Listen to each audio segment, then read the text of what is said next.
So yeah, Watchmojo. I'm pretty sure everyone that's clicked on this video knows what the hell Watchmojo is. If you don't know what Watchmojo is, you've been living under a rock. They're this big YouTube channel. How big, you may ask? Well, they have 25 million subscribers. And what does this 25 million subscriber YouTube channel make for a living? Top 10 lists. I can see some top 30s there, but they're still countdown lists nonetheless. Oh, and would you look at that? If you've been keeping up with the news lately, you would know of a certain rapper that's been in hot water of late, so it only makes sense just to milk his name for views. Top 10 most brutal One Piece moments. Spoilers if you're not caught up to One Piece or haven't started it. I'd probably consider Ace's death or Nothing Happened as some of the most brutal moments in One Piece, but let's see what Watchmojo has to say. Number 9. Ace's death. Only number 9. Okay then, explain to me what's more brutal than that scene. Number 6. Nami stabs herself. You have got to be shitting me.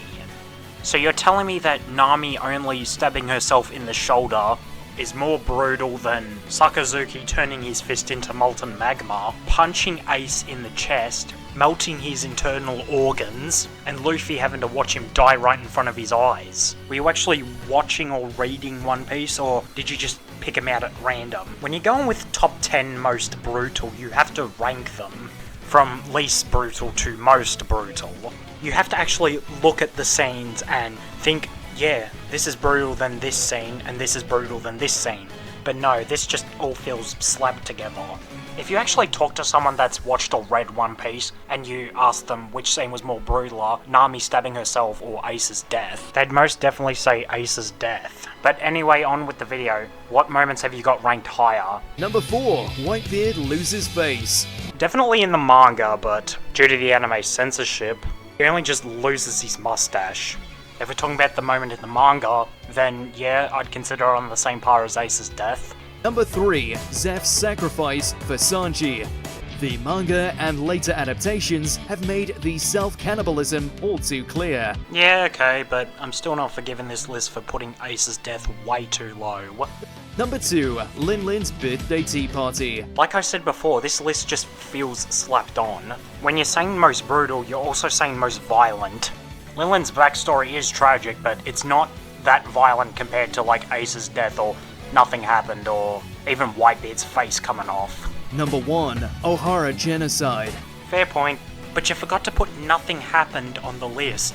You didn't include it as an honourable mention. Nothing Happened is considered one of the most brutal moments in all of One Piece, especially in the One Piece community itself. How the scene plays out is Rowanoa Zoro comes face to face with Bartholomew Kuma. Kuma picks up Luffy, extracts all the pain out of him, and turns it into a bubble with his paw powers. Kuma then gives a sample of the bubble to Zoro, and Zoro experiences hell itself. Zoro must do this in order to save Luffy's life, and absorbing all of his pain in that gigantic bubble is a matter of life and death. Zoro is then found by Sanji, covered in blood. The entire ground is covered in blood, and he just utters the words, "Nothing happened." How the hell was that scene not on this list? But anyway, what other shitty takes have you got on One Piece? Top 10 One Piece swordsmen. Are we rating them based on how strong and skillful they are as swordsmen, or are we just rating them based on popularity? What I gather is that it's supposed to be top 10 best One Piece swordsmen, just without best in the title. Then we all know what the number 1 spot's gonna be. Dracula Mihawk, who still canonically holds the title strongest swordsman in the world. Number 3. Mihawk. Oh my god, bro. Oh, hell no, man. What the fuck, man? Yeah, Watchmojo's privileges of talking about One Piece need to be revoked. Okay, now let's talk about some redundant lists that they've made. Top 10 soups. Top 10 potato chip flavours. Who made these lists? Who looked at soup packets or potato chip bags and thought to themselves, yeah, that would make for a good top 10 video? Do these people not know that taste is an entirely subjective thing? You can't just take a whole bunch of ice cream flavours or potato chip flavours, put them onto a top 10 list and rank them as the greatest ice cream flavours and potato chip flavours. That's not how it works. On their potato chip flavours list, they had barbecue as number 1. I don't mind barbecue, but I'm more of a sour cream and chive person myself. Top 5 ways to make Sonic great again. Well, the Sonic franchise has had a resurgence of late, but anyways, what have you guys got to say about it? Hey Sonic! Enjoy your future! It's gonna be great! Never has a greater lie been told. Ooh, that hasn't aged well. Like I said before, this franchise is still in the middle of its huge resurgence, commercially and critically. For this list, we're taking a look at how developers can improve the Sonic the Hedgehog series, bringing the blue blur back to his former glory.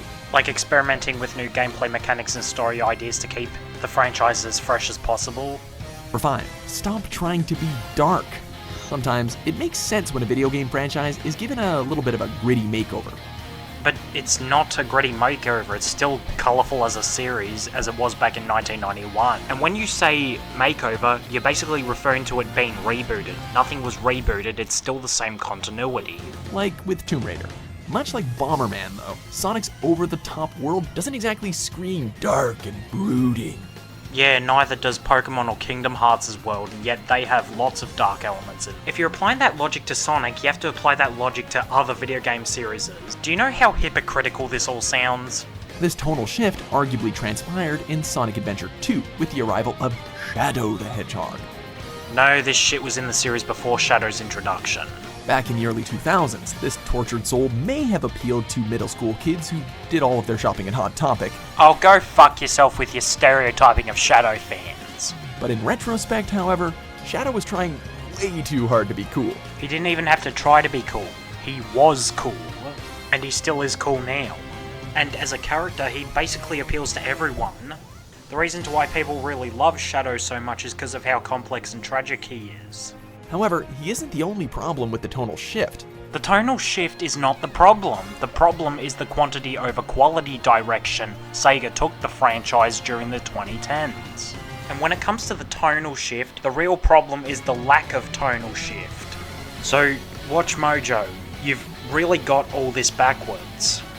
As even the more recent release of Sonic Forces has tried to make the story dark and gritty. But that's not why it's panned by critics and audiences. It's panned because of lackluster level design, unpolished classic Sonic gameplay, and overall just a poorly written story.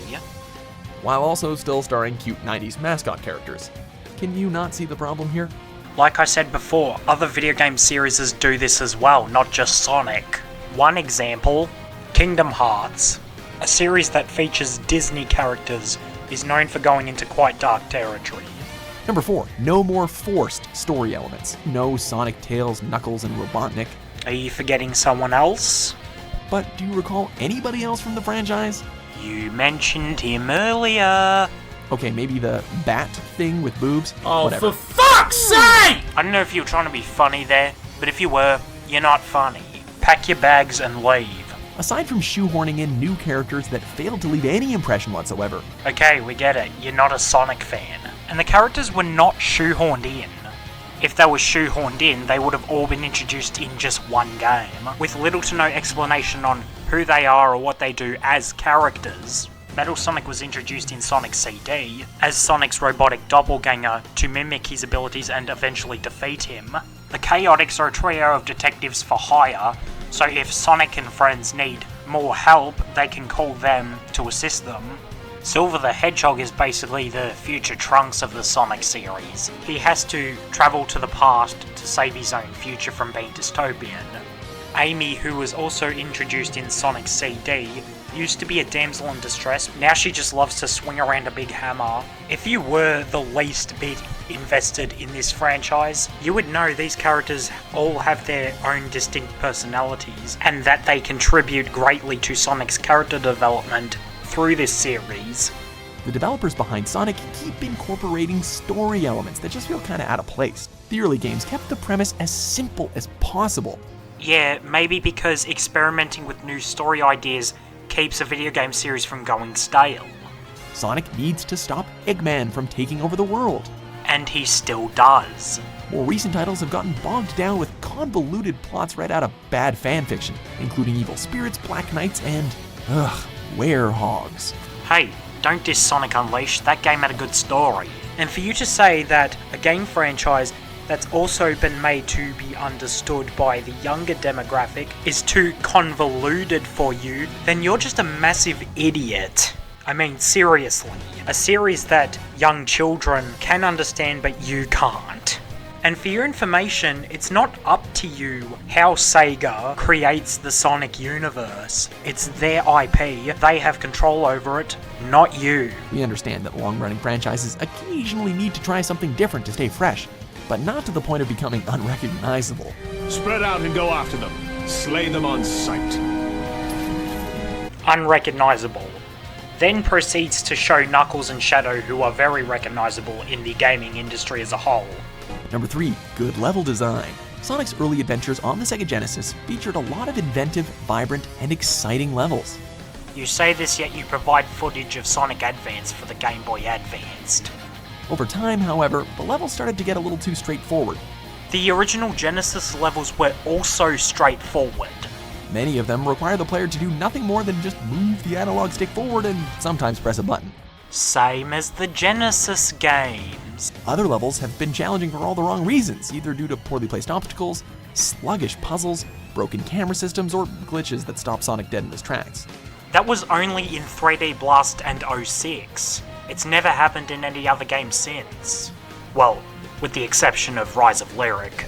For you to say all Sonic games are like this is very disingenuous of you.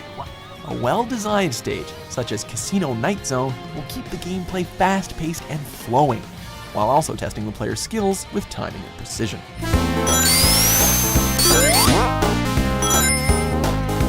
The Genesis games were not perfect with their level design either, like you're making them out to be.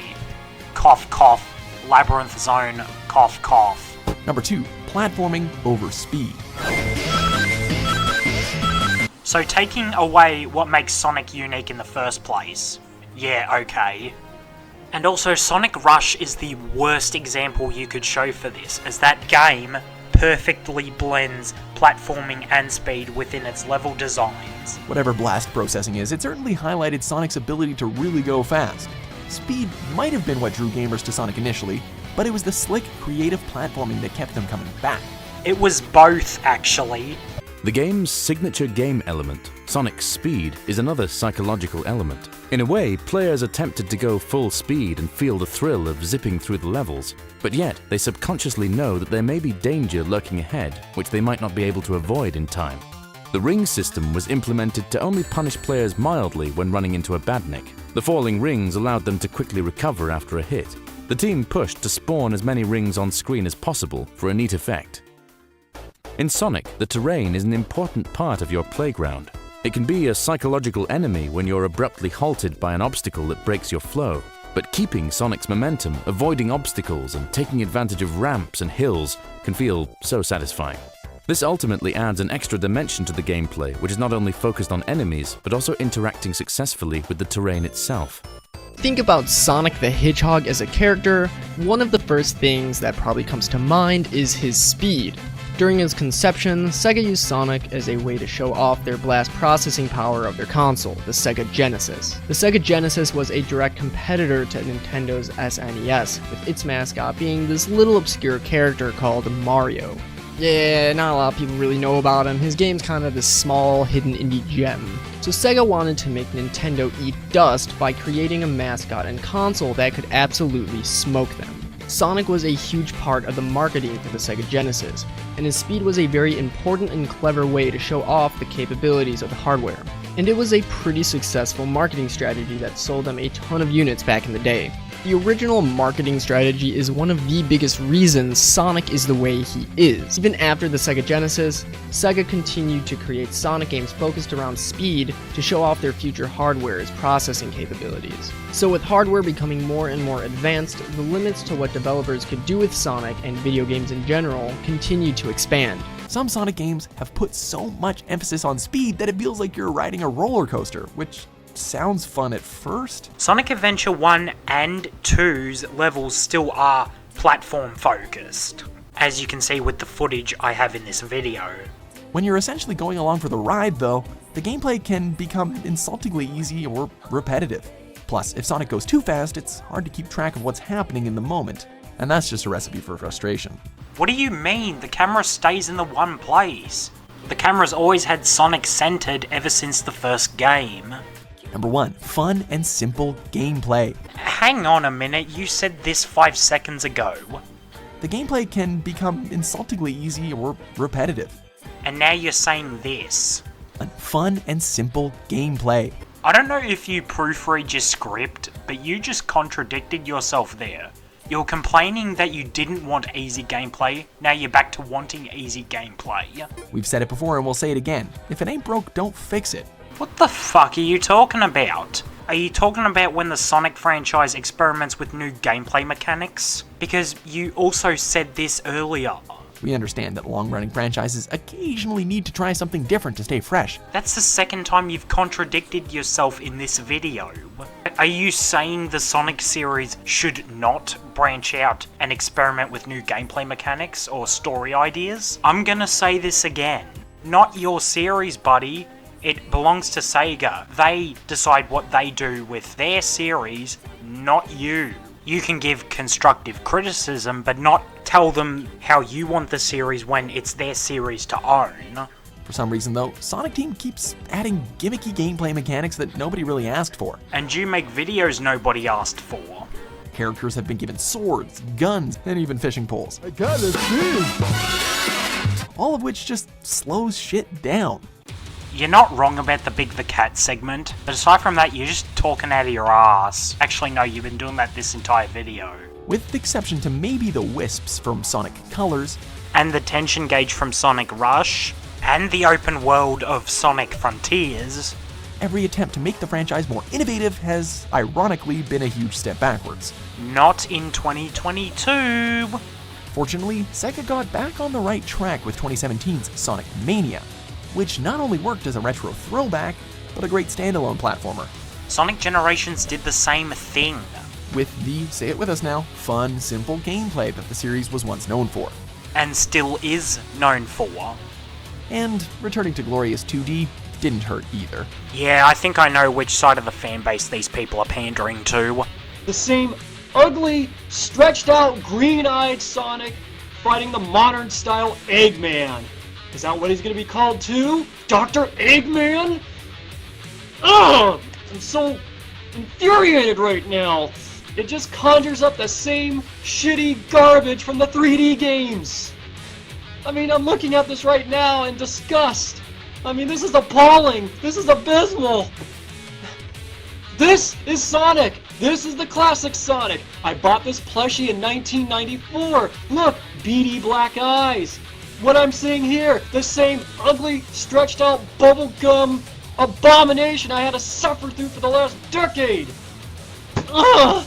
Teams, the way it was hyped up to appease us older fans, I see 5% of that. Ooh, 2D gameplay. That's not good enough. This is not retro. I'm sorry. I do not have any feelings of nostalgia. This is not the worthy follow-up to Sonic 3 and Knuckles. I'm sorry, Sega. You failed in delivering 3D games, and you failed in delivering 2D games. Fuck you. I'm done with this franchise. Do you agree with our picks? No, I do not. Check out these other great clips from Watchmojo and subscribe for new videos every day. No, I don't think I will.